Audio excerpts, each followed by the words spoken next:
Talk about today's leadership quality. It centers around one of the most important aspects that make a leader somebody that people want to follow. It also extends beyond words. I mean, it's the ability of the leader to not only say it, plan it, but to do it. And to not only do it, but to do it when it counts. You know, in developing trust of an organization, when the evaluations come out and what we look for in a leader, competence is the number one factor. The second one is about problem solving, and the third one is around how they treat people.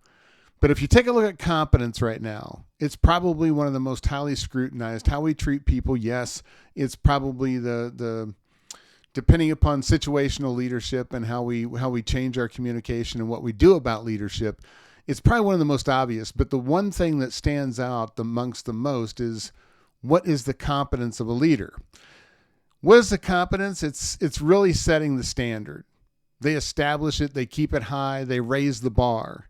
Two is they're always improving, always asking themselves, what are three things that could possibly make today better? The situation, the conditions, the circumstance. And the third thing is really making sure that they get their mind right. They get their mind right and they stay in the game. They don't allow themselves to back off. The top 1% of competence is really kind of easy to see. I mean, when you think of top 1%, Michael Jordan often comes to mind.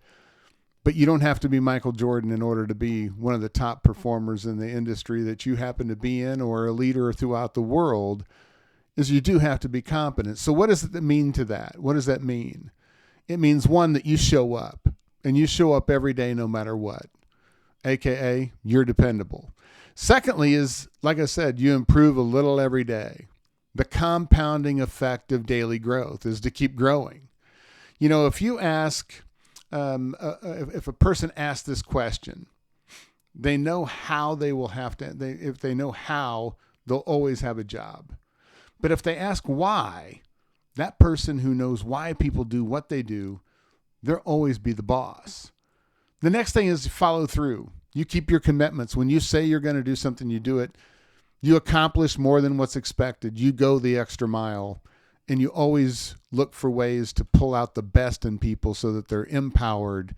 And once they're empowered, you'll inspire them to new heights like never before. There's three types of people. There's those that can see what needs to be done. There's those who can make it happen. And the third set are those who can make it happen when it really counts.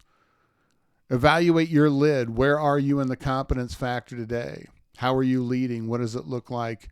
And can people depend on you to do the very best each and every day?